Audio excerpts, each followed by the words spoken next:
اگر کوئی شخص خواب میں بچھو دیکھتا ہے تو خواب میں بچھو دیکھنا یہ ایک کمزور دشمن کی علامت ہے کہ آپ کا دشمن ہے وہ کمزور ہے۔ بچھو ہے دشمن ہی، لیکن بچھو ایک کمزور دشمن ہے۔ اگر آپ نے دیکھا ہے کہ بچھو آپ کو کاٹتا ہے تو اس کا مطلب ہے کہ آپ کا دشمن آپ کو نقصان پہنچائے گا۔ اگر آپ نے صرف بچھو کو دیکھا ہے تو اس کا مطلب ہے کہ کوئی آپ کا دشمن ہے جو آپ کی پیٹھ پیچھے آپ کے ساتھ خیانت کر رہا ہے یا آپ کی برائی بیان کر رہا ہے۔ لہٰذا آپ کو خبردار ہو جانا چاہیے، آپ کو محتاط ہو جانا چاہیے۔ اگر آپ نے خواب میں دیکھا کہ آپ نے بچھو کو مار دیا ہے تو اس کا مطلب یہ ہے کہ دشمن آپ کا کچھ نہیں بگاڑ سکے گا، بلکہ آپ اپنے دشمن پر فتح یاب ہوں گے۔ اگر آپ ایسا دیکھتے ہیں کہ آپ نے خواب میں بچھو کو مارا ہے اور آپ کا جو بچھو ہے وہ مرنے کے بعد پھر دوبارہ زندہ ہو گیا ہے تو اس کی تعبیر یہ ہے کہ آپ اپنے دشمن پر ایک بار کامیاب ہو جائیں گے، لیکن آپ کا دشمن پھر دوبارہ آپ پر کامیاب ہو جائے گا، یعنی کہ وہ مغلوب ہو کر پھر آپ پر غالب آ جائے گا۔ اس طرح اگر آپ یہ دیکھتے ہیں کہ بچھو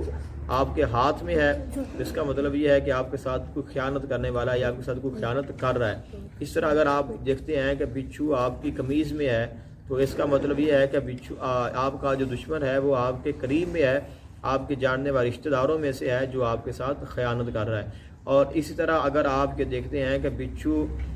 آپ کے پجامے میں ہے تو اس کی تعبیر یہ ہے کہ ایک تو آپ کا دشمن آپ کے قریب ہے اور دوسرا یہ ہے کہ جو آپ کا دشمن ہے وہ آپ کے جو قریبی ہیں، یعنی آپ کے گھر والے ہیں، آپ کی اولاد ہے یا آپ کے کوئی بھی ہیں رشتہ دار ہیں، ان کے ساتھ بھی کوئی نہ کوئی خرابی یا ان کے ساتھ کوئی نہ کوئی دشمنی یا ان کے ساتھ کوئی نہ کوئی فریب کاری کر سکتا ہے۔ اس لیے فرمایا گیا کہ اگر آپ بچھو خواب میں دیکھتے ہیں تو اس کی تعبیر یہی ہے کہ بچھو آپ کا دشمن ہے جو آپ کو دکھایا گیا ہے اور بچھو آپ کا مخالف ہے، اور اس طرح فرمایا گیا کوئی خیانت کرنے والا ہے جو آپ کی پیٹھ پیچھے برائی کرے، یعنی کہ بچھو کی